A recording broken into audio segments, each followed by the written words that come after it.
All right, here we are with a video, and I'm going to dedicate this one, I guess, to just a couple of examples involving taxes.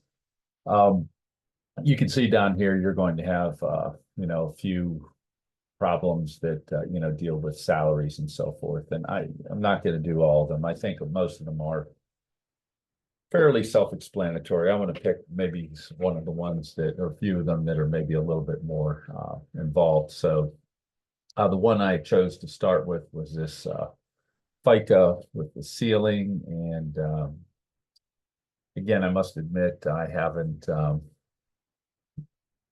done anything with my taxes other than drop them off at H&R Block with all the craziness that we've had moving around, buying and selling houses and so forth. But anyway,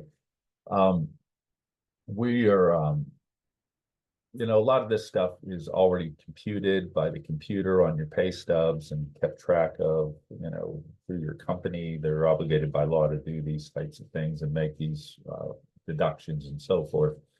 I'm sure you see that every time you examine a pay stub. Probably most of you, and I don't know if you can get one, most of us have automatic deposit and so forth. But if you happen to look at it, you'll see these deductions here.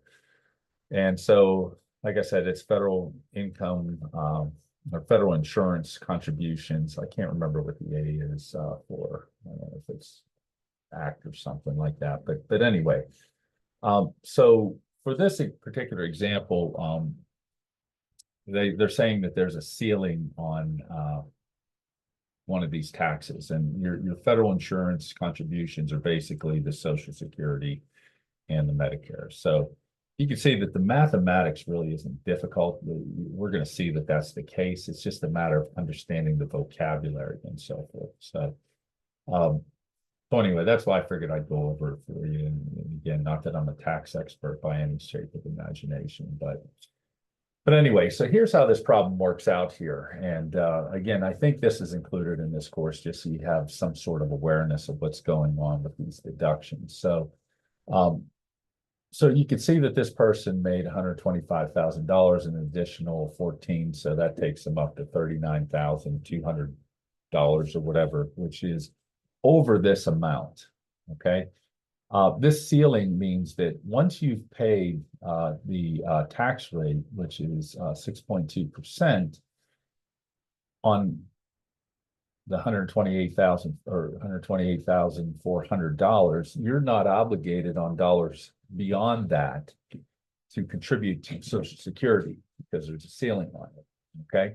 And so what we need to do is just find the difference between this amount, which really isn't, I mean, that's $3,400. But, and by the way, I'm not using the Alex calculator. I'm going to use my TI, especially for the next example. I'll explain why. But I don't know, I like it a little bit better for some things like this. So, again, if we, let's say if you couldn't do that in your head, you just take, that ceiling amount right here, which is 128,400, and subtract the 125,000. And if I typed everything in right, I did. So we're only obligated to pay that amount on the $3,400. And then I met my obligation for Social Security. And so if I take my 0.062, remember we have to express this percentage as a decimal, and multiply that by the 3,400, okay, that's going to be the tax deduction, okay? So you can see these numbers that I'm putting in here, I already kind of found the first two answers. I'm just going to hit solve here, okay, just so I don't have to type them in, okay? So here's your 3,400, and here's your your $210.80, and that's the Social Security tax. Okay, so again, that's 6.2% of this amount here. Now the Medicare tax deduction, again, all of these, since I already paid on this amount right here, okay, I only need to pay the social or the Medicare on this amount and every dollar. Okay, so again, it's like only had to pay, out of this amount here, the 3,400, but now, out of this amount here, I have to pay all of that.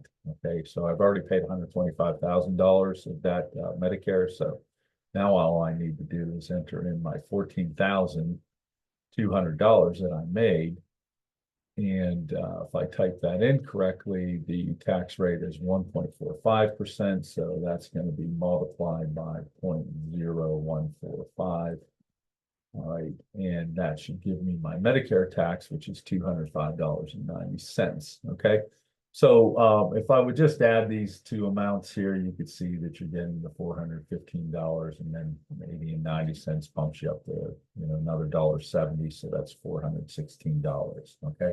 So again, all I'm doing is adding these two amounts. I'm not going to do that on the calculator, and there you go. All right. So a little bit of, I don't know, maybe more of a vocabulary issue there, or understanding what some of these words mean. And I'm not saying you couldn't have figured that out, but I figured I'd just give you a quick example.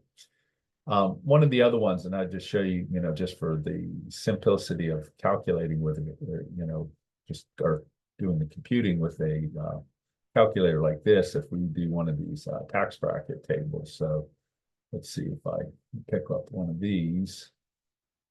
So I'll open one of those up here. And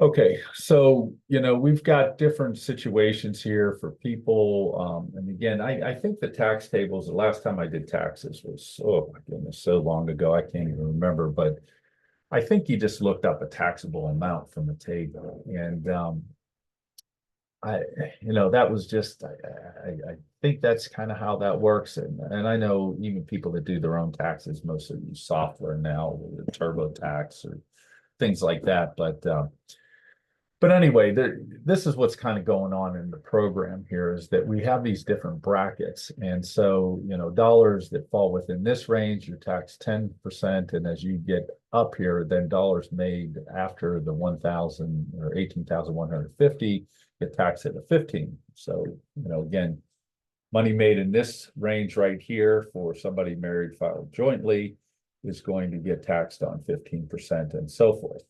All right.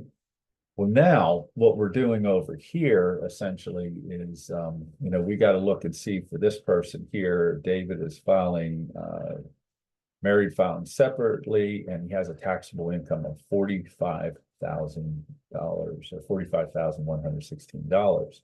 So how much does he owe for federal income tax? Okay. It's important you don't round your intermediate computations, and that's why I'm kind of using this calculator to show you, again, I'm going to just clear all this stuff off here. So not that we need to clear that, but that just shows the history here. Okay. So what I'm going to do here is first, what David has to do is pay, he's married and filed separately. We've got to use the proper column. And then what we're saying is the first $9,075, he's going to get taxed 10%. So I'm just going to take 10% and I'm going to multiply that by the $9,075. So that's how much tax he owes on that money. Now, as we get into this next one here, is $45,000 is over this, okay? And so what I'm going to do is I'm going to add to that the 15% paid on the, up to $36,900. But I don't want to multiply that. Whoop, I'm going to back that up because that should be 15%. Let me do this. Come over here and I'm going to use my insert cursor just to put a 5 in here. Okay, that cleans that up a little bit. All right, so I'm going to take 15%, not of the 36,000, but the difference between the 36,900 and the 9,075, because I've already paid 10% on that. So all I need to do is just subtract that amount out of here, which is 9,075. Okay. All right, so I'm going to pay 15% on that, and then he stops at 45,000, which again, some of that falls in the 25% range. So what I'm going to do is I'm going to add to that See how much you're rewarded for making more money. The more you make, the more you get taxed, right? Or at least the rate goes up on those dollars. So may kill some of that motivation, some of you fiscal conservatives out there. But so I'm going to take the $45,116. But again, since I've already paid taxes on the first 36,900, I want to take that out of there. Okay, so if I didn't make any typos, I just want to double check here. Okay, so I'm going to take out here the 36,900, and I'm going to pay 25% on those dollars. Okay, so I should just hit my enter button here and get the $7,135. And so when I go ahead and just use my solve button there, there you have it. And since I'm rounding to the nearest dollar, and notice I didn't do any rounding, because again, once you use a rounded value and you make a computation, that's called rounding error. You're introducing error in there, and that could throw you off your answer. If you typed in a 7,136 or 134, Alex is going to mark it wrong, and you're not going to get credit for that problem. So, just make sure you follow those directions here when doing this. And you can see the, kind of why it might be easier to use a calculator with parentheses, because if you look at your Alex calculator, there's no parentheses on it. Okay, so that kind of makes it a little bit more, difficult to work with. It's not impossible. You got to use the recall button and all that. I think it's just a lot easier to use the parentheses. Okay, so there you have it. That's one of these with the tax tables. Like I said, you don't typically have to do this, even if you do your own taxes. You got ways around it, but it gives you an idea of what it is that you're, what's going on there. And just to kind of as a fun thing to do here, if this is just, and by the way, this is just your federal income tax, okay? So if we want to see the percentage that, the overall percentage of your amount that you made, again, this person here has a taxable income. Now, that doesn't mean that they, that's taxable income doesn't mean they only made that amount, because you get other deductions off your gross salary, okay? So what we need to do here is just take that amount. And if I just hit my division sign here, what it's going to do is take this ANS is just this amount right here. So just imagine this 7,135.25 in here. And then I'm going to divide that by the 45,116. Okay. So out of their taxable income that they have. And now, again, that's not accurate about how much total they made. Like this person may have made $60,000, but because he has kids, you get deductions for kids. And what that means is those are dollars that aren't subject to being taxed. But again, these laws are always changing, as you probably know. You can see that out of their taxable income, it turns out to be about 15.8% of their salary, or those dollars, I should say, not of their salary. Because again, the salary is probably a little bit higher than that. But there's also other taxes you got to pay too. Okay, that's just your federal income tax. This doesn't take into account Social Security, like I figured out in the other example, and the Medicare, and of course, state taxes and local taxes and all that other stuff. So you can kind of see, how quickly your gross salary starts to disappear. And without lamenting too much, and I think we've all felt it at the gas pump, and typically when that happens, then the effects are probably most notable in the grocery store every week, because those prices have gone up significantly. Okay, so anyway, there you go for the tax video. I'm going to cut this one off, and like I said, most of these other ones are pretty straightforward, so I'll be back with another video here dealing with some of these investment type problems. So all right, we'll see you then, and